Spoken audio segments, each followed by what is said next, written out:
뉴욕 증시가 폭등세로 마무리가 됐습니다. 나스닥이 무려 7% 넘게 상승을 했고요. 와, 다우지수는 1000포인트가 넘게 올라왔습니다. 이 CPI 지표가 예상치보다 더 낮게 나왔기 때문이죠. 뭐 CPI 지표는 계속적으로 낮아질 것이다 라고 전망을 해드리긴 했습니다만 예상치보다 0.2%포인트 낮았어요. 근데 야, 이거 가지고 이 정도야? 라고 생각이 될 정도입니다. 뭐 아무래도 12월에 금리 인상에 대한 그런 결과치들이 많이 낮아졌기 때문에 거기에 대한 기대감이 커진 것 같습니다. 미국 증시 웬만해선 폭등이라는 이야기 안 쓰는데요. 오늘은 폭등입니다. 기대감을 좀 키워도 될 것 같은데 이 이야기 전달해 드리고요. 자, 증권사들의 실적이 상상 이상의 어닝 쇼크를 기록할 것으로 기록이 되고 있습니다. 1조 원이 넘었던 그런 이익률들이 올해는 전부 다 1조 원 밑으로 떨어질 것이다. 자, 그동안 꿀 빨았잖아요. 그죠? 네, 그랬으니까 증권사들 좀 허리 졸라맬 때 됐죠. 자, 아무튼 증권사들의 이런 어닝 쇼크. 자, 그러면 어떤 식으로 대응을 해봐야 되는지 알아보도록 하겠고요.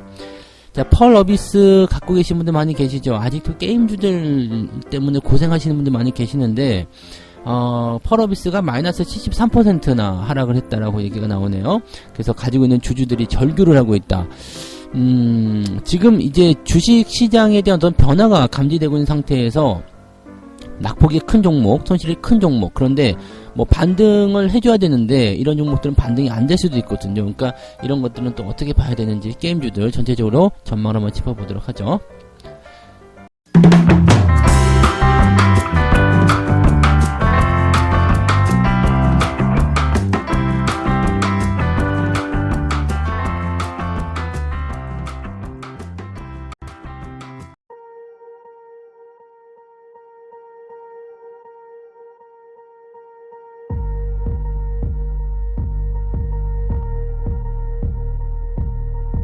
네, 반갑습니다. 오늘은 11월 11일 금요일입니다.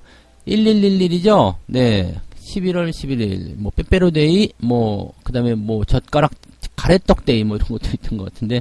자, 아무튼 뭐, 네, 먼 데이이기도 하고, 신나는 불금이니까, 시장도 아주 그냥 신나게 올라가 줬으면 좋겠습니다. 뭐, 모든 종목들이 다 한 11% 정도 올라가고, 우리 증시도 한 10% 정도 올라가서, 단박에 한 2700 넘겼으면 좋겠는데, 거기까지 생각하기는 조금 그렇죠. 네.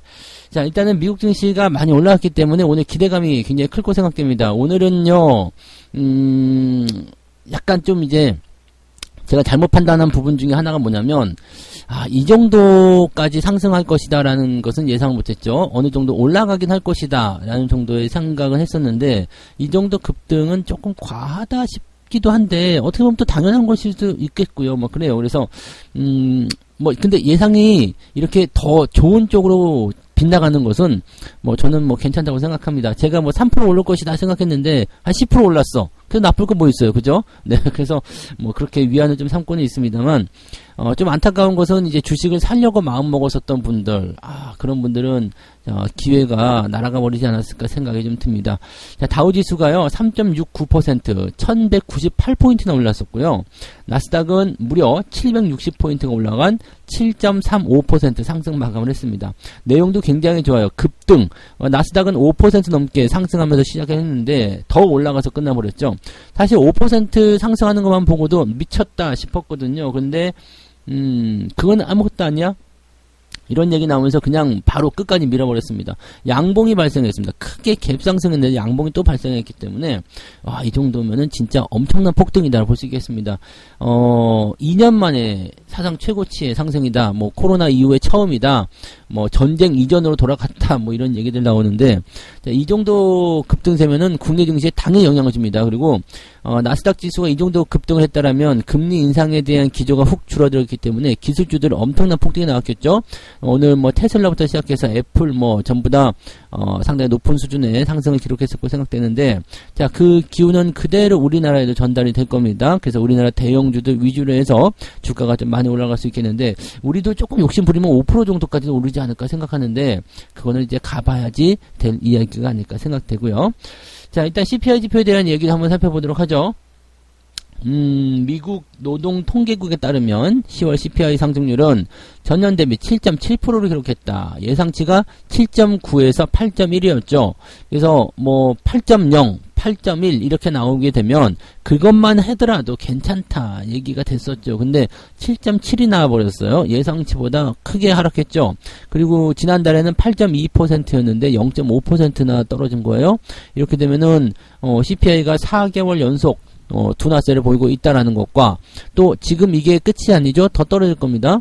CPI는 더 떨어질 것이기 때문에 금리 인상의 압박은 계속 줄어들게 될 것이다.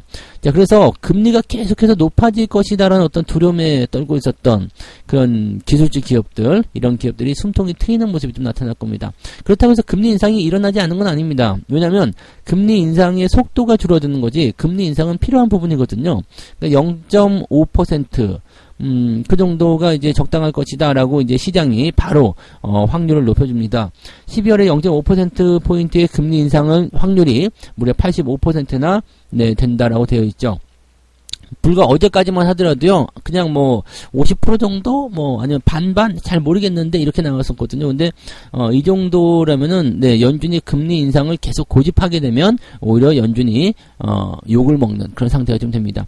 연준 입장에서는, CPI 지표가 지금 굉장히 좋게 나왔기 때문에, 뭐, 금리를 조금 더, 이제, 속도를 좀 줄여도 되겠다라고 생각이 들 수도 있겠고요. 그 다음에 12월달 CPI 지표 또 있잖아요. 그거 이제 발표를 이제 또 봐야 돼요. 지금 이제 11월 달, 한 달 동안은 이 낮아진 긴축 완화에 대한 부분 때문에 증시가 활황세를 탈 수가 있고요.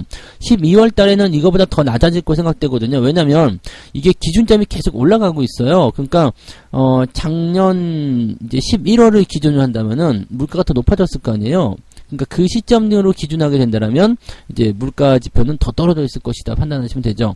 그러니까 7.7%보다 더 떨어지고 뭐 그런 상황이 벌어진다라면 이제 이 물가에 대한 인플레이션에 대한 공포는 많이 사그라질 것이다라고 판단될 수가 있을 겁니다. 그러면은 0.5 어쩌면 이제 금리 인하에 대한 이야기도 나올 수도 있겠죠. 금리 동결이나 이렇게 뭐 거기까지 너무 오버인 것 같은데. 아무튼 0.5 정도만 나와도 시장은 일단은 좋은 반응을 이끌어낼 거 생각되고요. 그 다음에 0.25 정도는 이제 내년 초반에 이제 발생이 된다라면은 이제 완벽하게 이제 어느 정도 주가 하락을 회복하는 모습이 나타나지 않겠느냐라고 생각이 되고 있습니다. 이번에 중고차 가격이 많이 떨어지면서 중고차 가격이 한 2.4% 떨어졌대요. 그래서 인플레이션 둔화의 1등 공신이었다는 분석이 나오는데, 중고차 가격이 떨어졌다는 것은 신차의 구매가 늘어났다는 거랑 똑같습니다.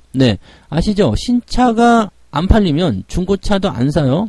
안 팔면, 뭐 중고차의 수요가 늘어나게 되거든요.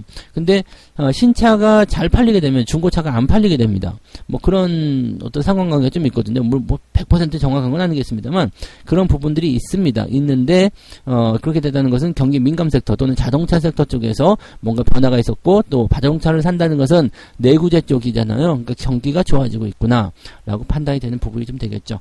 뭐 어쨌든 그러한 내용들이 이제 전체적으로 시장에 긍정적으로 작용이 됐기 때문에 아마 어제 CPI 지표 보고 또 미국 증시 폭등하는 거 보고 아주 그냥 기분이 설레이신 분들 많이 계셨을 것 같은데 우리나라 증시도 뭐 그대로 이어갈 것 같아요. 그리고 미국 주식에 투자하신 분들도 오랜만에 기분 좋은 상승을 좀 봤을 것 같습니다. 뭐 그냥 좋은 날이라고 보시면 될 것 같아요. 자, 다만 이제 국내 증시 같은 경우 넘어오게 되면 이제 증권사에서도 이런 얘기가 나오기 시작합니다.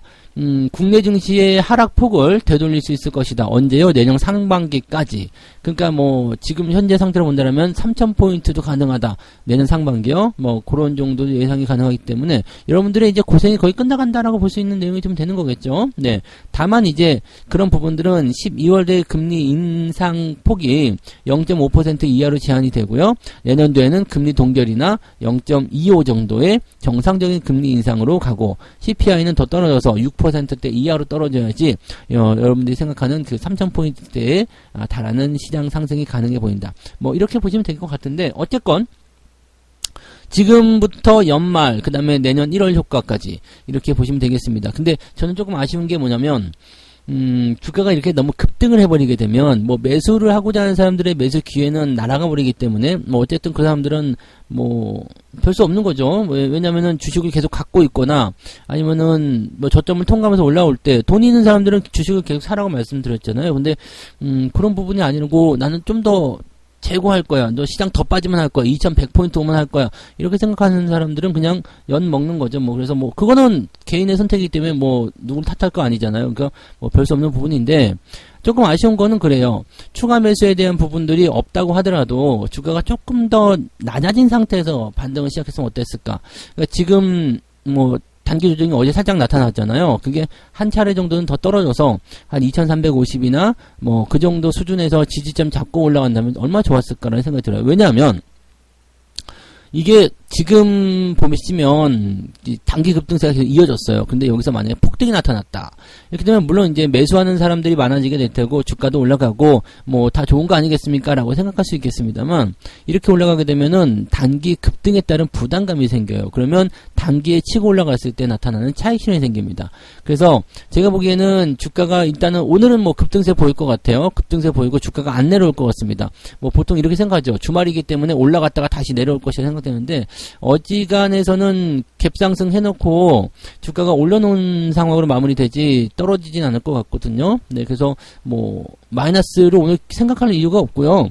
네, 일단은 상승 뭐 포인트가 너무 많이 올라갔다 그러면 뭐 음봉 정도 나타날 수 있겠습니다만 뭐 그렇게까지 부담될 만한 부분이 아닙니다. 그래서 뭐 보수적으로 잡아도 오늘은 한 지수가 3% 정도는 올라가야 되지 않겠냐 생각되는 부분이에요. 지수 3% 올라가면 여러분들 가지고 있는 종목들이요. 평균적으로 5%는 올라간다 보시면 되는 거거든요. 그러니까 대단한 어떤 상승 기대감이 좀 있다 보시면 되겠습니다. 근데 이렇게 올라가게 되면 본정권에 들어왔다 해가지고 차익 매도가 들어가는 그런 욕구를 가지고 있는 사람들이 생겨나게 될 테고요. 또 과매수에 들어가게 됩니다. 그러면 상승폭이 둔화가 되죠. 그래서 매수하고자 하는 사람들 입장에서는 굉장히 답답한 상황이 좀 될 테고요.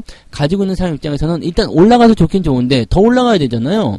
더 올라가야지만이 수익도 발생하고 뭐가 될 텐데 뭐가 조금 이제 상승폭이 좀 둔화가 된다는 이렇게 될 수가 있습니다. 그리고 많이 올라가게 되면 단기적으로 떨어질 수 있는 그 급락 변동성도 커지기 때문에 주인이 좀 필요할 것 같습니다. 그렇다고 해서 뭐 올라가는 게 나쁜 건 아니에요. 올라가서 나쁠 게 뭐가 있어요. 좋은데 뭐. 그 다음에 뭐 오늘 뭐 예상했던 대로 뭐 3%든 5%든 주가가 빵 뛰어 올라갔어요. 시장들이 다 기어 올라가. 그러면은 내가 가진 계좌도 올라가게 될 테고요. 뭐 나쁠 게 하나도 없습니다. 그래서 뭐 그런 걱정은 나중에 하자고요. 그죠? 네. 올라가서 어떡하지? 또 떨어질까봐 걱정이네? 이렇게 할 필요가 없고 일단 올라갔으면 올라간 대로 즐기시고 시장에서도 지금 보면은 뭐 이런 앞으로의 전망 같은 경우도 뭐 들락날락 할 것이다 뭐 등등등 여러 가지가 있겠지만 경기 민감주 섹터에 집중해라. 시장이 돌아서고 있다. 이제는 추가 상승이 나타나게 될 테고 또 반도체 업종이 시장을 이끌 수 있다. 뭐 등등등 여러 가지 얘기 나오거든요.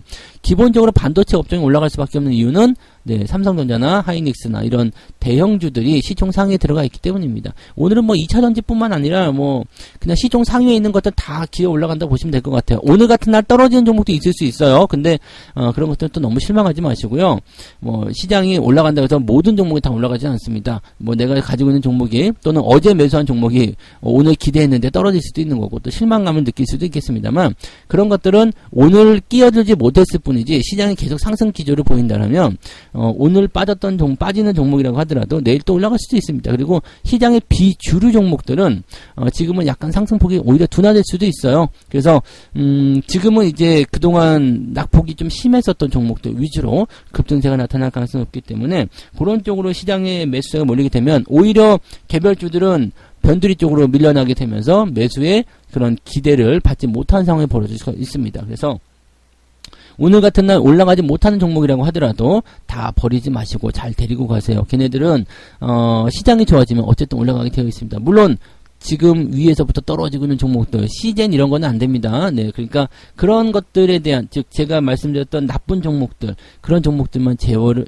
잘 해주시면 큰 문제 없습니다. 그러니까 오늘 올라가고 안 올라가고, 시장이 이만큼 올라갔는데 왜 내 건 안 올라가? 이게 아니라, 네, 골고루 잘 상승하게 될 테니까, 뭐 지금까지 잘 기다리셨잖아요. 네, 그런 것들 조금 더 기다리시면서 상승을 이제 천천히 즐겨보세요. 그리고 시장이 올라가면서 나타나는 변동성에 대해서는 이제 조금 견디기 수월하실 거예요. 올라가면서 나타나는 변동성이기 때문에 내려갈 때도 버텼는데 올라가면서 나타나는 조정 이거 못 버티면 안 되거든요. 그러니까 여러분들 이제는 더 다양한 변수에 노출될 수 있겠지만 이제는 또 상승장에서 나타나는 조정도 한번 즐겨보시고요. 그죠? 네, 다 기대감을 키워서 우리가 긍정적으로 보셨으면 좋겠습니다. 오늘은 네 즐거운 하루가 되실 거라 생각합니다. 네, 두 번째 이야기 넘어갈게요.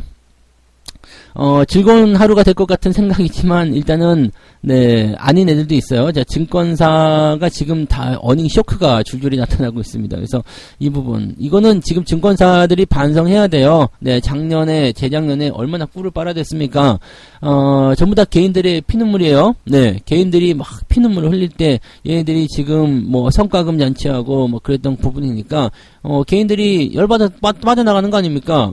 그러니까 그런 부분들이 나타났으니까 뭐 어쩔 수 없다고 봐야 되겠죠. 뭐 물론 증권사가 잘못한 건 없을 수 있겠습니다만 말도 안 되는 리포트 이거 가장 큰 문제잖아요. 그 다음에 뭐 단타를 조장하는 거 요즘에도 뭐 전화해서 뭐 어쩐지 모르겠습니다만 이거 주식 파셔야 됩니다. 뭐 이 주식 뭐 갈아타시죠. 뭐 이렇게 하시는 분 전부 다 수술 때문에 그런 거는 거 아시죠? 네, 뭐 그런 부분들 그 다음에 터무니없는, 말도 안 되는 그런 것들을 가지고서 손실을 많이 끼치는 거, 뭐 그런 것들이 전체적으로 이제 증권사의 잘못된 부분을 봐야 되겠죠.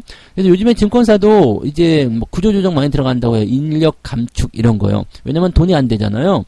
돈이 안 되는데 뭐 억대 연봉 줄 수가 없으니까 잘라내는 사람들 굉장히 많다고. 그러니까 증권사 직원들도 어떻게 보면 굉장히 저거한 거예요. 좀 답답하고 막 불안한 그런 어떤 뭐라 그럴까요? 뭐 계약직이죠. 그냥 한마디로 얘기하면 언제 잘릴지 모르는 잘 될 때는 괜찮은데 안 될 때는 힘든 뭐 그런 상황이라 보셔야 되겠죠. 자, 그래서 모든 증권사들 거의 대체적인 증권사들이 작년에는 1조 클럽에 올렸었는데 지금 1조 클럽은 거의 없다. 가장 가능성 높은 것이 미래에셋인데 지금 3분기의 영업이익이 굉장히 떨어졌죠.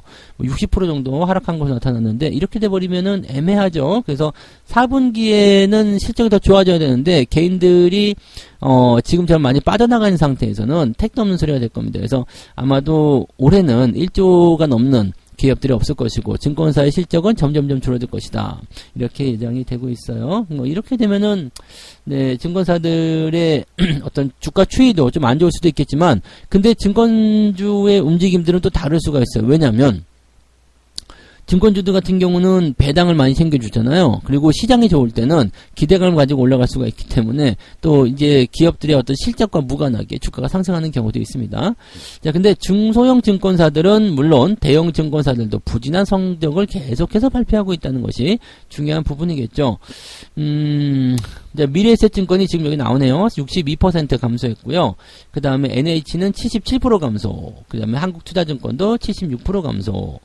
삼성증권도 57%. 뭐 대부분 다 영업이익 같은 경우가 반토막 넘게 잘려나갔다라고 보시면 되겠습니다. 뭐 금리 인상의 직격탄이니 뭐니 그렇게 되어 있지만 개인들을 완전히 염내겼었던 그런 부분이 가장 중요한 게 아닐까 생각합니다. 개인들이 떠나가면 지들끼리 아무리 해도 안 된다니까. 그래서 증권사들은 잘 될 때 개인들의 자산을 보호하는 쪽으로 가야지 자기들 배불리는 데만 집중하다 보니까 이렇게 되는 거죠. 말도 안 되는 상품들 이런 거 하면 안 돼.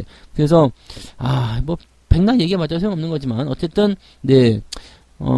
증권사들의 어떤 실적적인 부분들은 좀 많이 떨어질 것이다 라고 생각하시면 되겠습니다. 이거는 반대로 얘기하면 시장에 참여 중인 개인 투자자들이 상당히 네, 적어졌다는 얘기죠. 그것은 다시 말씀드리면 지금 현재처럼 이렇게 개인들이 없는 상태 뭐라고 그랬어요? 무주공산 기억나시죠?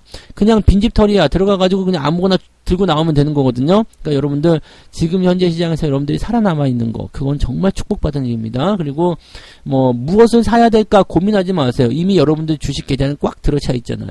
돈이 조금 남아 있다. 그래서 그걸 가지고도 다 털털 털어서 집어넣어야 되겠다. 추격 매수하지 마시고요. 좋은 때를 기다리세요. 어쨌든 지금 주식 가지고 뭐 게다가 손실 보신 분도 계시고 수익이 다 갑자기 커지는 분도 계시고 막 그럴 텐데 자 언제나 평정심을 잃지 마시고요. 네, 항상 똑같습니다. 급등할 때나 급락할 때나 시장에 대한 관점을 계속 공격도 확장하지 않는 것은 똑같아요. 그러니까 느긋하게 대응하시는 거 절대 잊지 마시고 마음은 많이 설레이고 또 상승이 나면 즐겁겠지만 네. 너무 급하게 들어가지 마시고 또 오늘같이 이게 뭐 급등세 예정이 되더라도 하루 올라간다고 해서 다 좋은 게 아니거든요. 그러니까 개인 투자자들이 들어오는 입장도 마찬가지예요. 장이 뭐 하루 이틀 좋아졌다고 해가지고 나갔던 사람들이 다시 들어오기는 어렵습니다. 왜냐면 왜냐면 내가 팔아먹은 가격보다 높은 가격에 있을 때는 매수를 안 들어오거든요. 그러니까 증권사의 부진은 당분간 더 지속될 수가 있어요. 뭐 금리에 대한 부분이나 주가 상승에 따른 그런 흐름들은 나타날 수 있겠습니다만 증권사들의 움직임 자체 그다지 실적은 그다지 좋지 않을 거고요. 그 부분은 우리가 개인들이 없는 상태이기 때문이다라고 판단하시면 됩니다. 그러면 이 내용들에 대한 분석은 긍정적으로 우리가 해석할 수가 있겠죠. 이렇게 판단하시면 될 거예요. 네. 자, 세 번째 이야기입니다. 이 게임주들은 여러분들 뭐 오늘 같은 날은 또 급등할 수도 있겠습니다만 대체적으로 이제 희망을 좀 갖지 않으셨으면 좋겠어요. 펄 어비스 같은 경우가 지금 이제 시총에서 크게 밀려날 것 같은 느낌이에요. 뭐 위메이드는 일찌감치 떨어져 나갔지만은 펄 어비스는 아직도 카카오 게임즈하고 같이 위쪽에서 군림하고 있죠. 이제 코스닥 시총 10위권에서 밀려나지 않을까 생각됩니다. 현재 마이너스 7.73%나 빠졌다고 합니다. 네, 73%. 와, 이거 어마어마하네요. 근데 뭐 계속 더 빠질 것이다 얘기 나오죠. 지금 3분기에는 실적이 그래도 좀 괜찮게 나왔대요. 0.9% 증가. 이거 뭐 괜찮다고 볼 수가 있는 건가? 근데 아무튼 뭐 괜찮다고 나왔다 하니까 예상치보다 올라갔다는 것이 좋은 거다라고 얘기하지만 뭐 이거는 좀 아닌 것 같다 생각이 좀 들고요. 어쨌든 이 실적이 이렇게 발표되고 나서 그래서 다음에는 니네 어떻게 될 건데 라는 것에 대한 불안감이 생기기 시작했다. 왜냐면 실적 발표 당시에는 신작 출시 기대감에 조금 분위기가 좀 있었거든요. 그리고 이제 게임에 대한 어떤 그 출시 그런 어떤 트레일러 영상 이런 것들을 공개한 게 있었는데 이게 연내에는 이 게임 공개가 어렵다. 네. 그 다음에 그 당시에도 연내에 인게임 영상 공개가 어렵다 이렇게 된 거죠.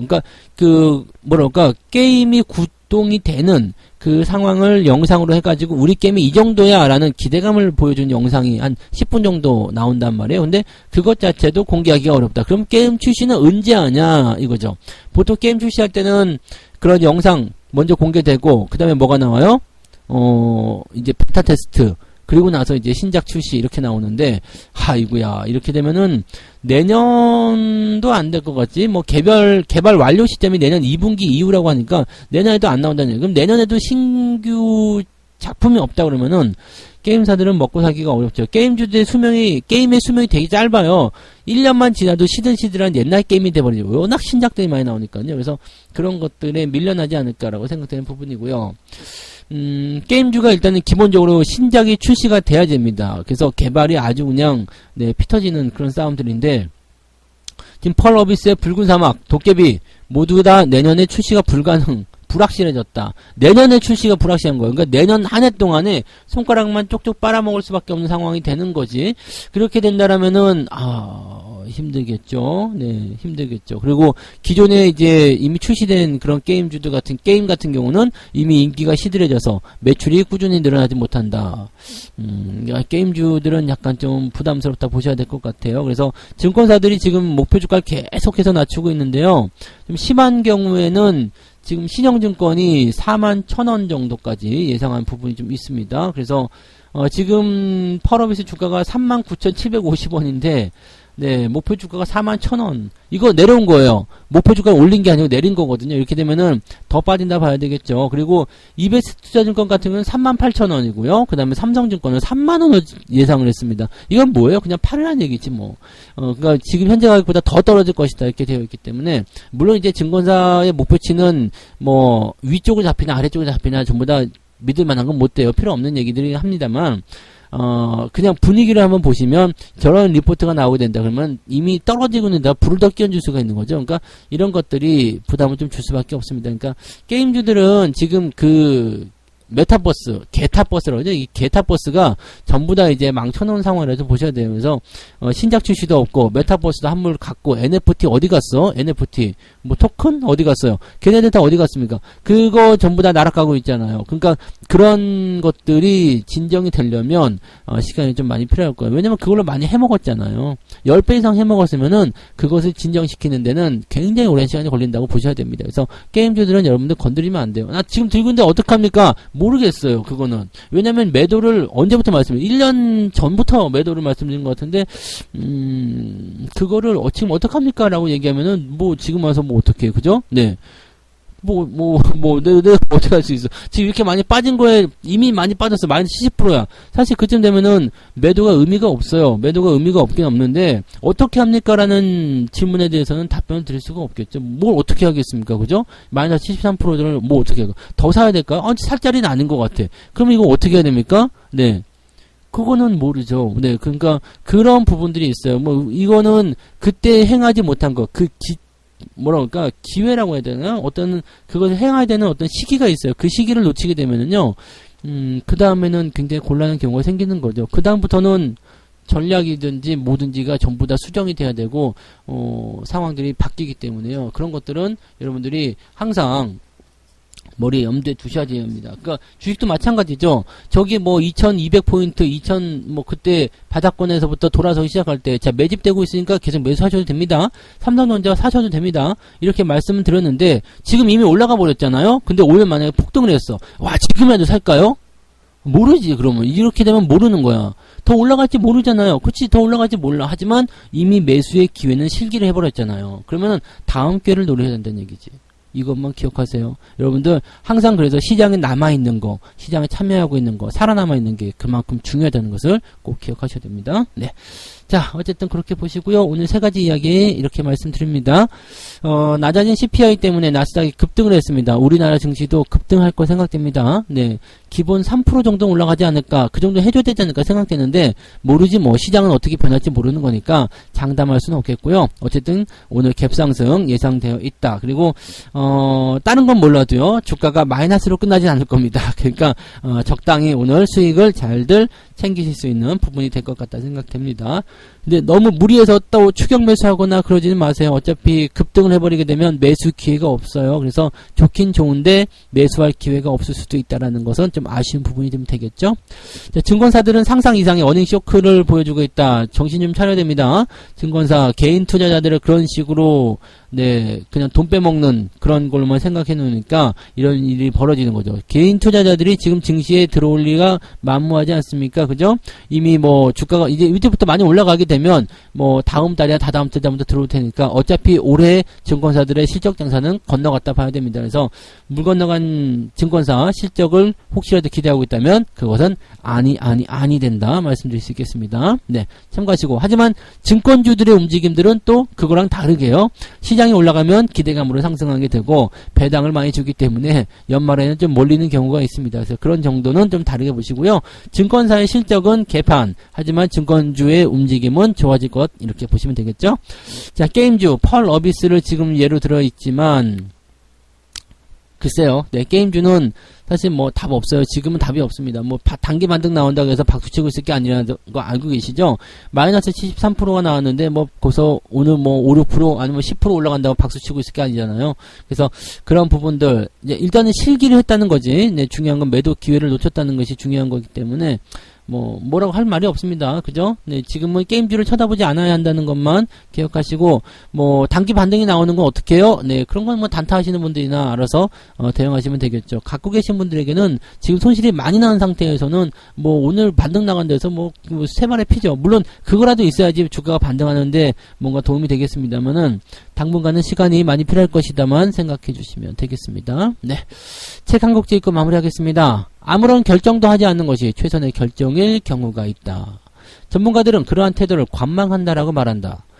그리고 관망하며 앉아있는 것은 어마어마한 인내심이 요구된다. 윌리엄 오닐은 상승장의 처음 2년은 앉아만 있어도 황금의 기회를 제공해준다고 말한다. 그러한 시기에는 가끔 앉아만 있더라도 큰 수익을 남길 수 있기 때문이다. 주식은 뭘로 한다고 그랬어요?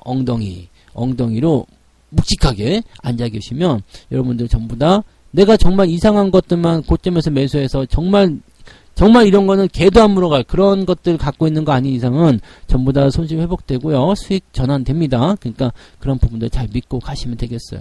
오늘은 사설이 길었지만 기분이 굉장히 괜찮으실 거라 생각되니까 네, 이 정도로 얘기해 드립니다. 자, 아무튼 오늘은 네, 전부 다 기대감 좀 키워주시고요. 네, 시장은 오늘은 마이너스 나지 않을 겁니다. 그것만 확실하게 갖고 가자고요. 네, 자, 오늘 여기까지 이야기해 드리고요. 네, 여기서 마치도록 하겠습니다. 저는 장중시황 때 다시 올게요. 오늘 화이팅! 네, 좋은 결과들 많이 만드시기 바랍니다. 고맙습니다.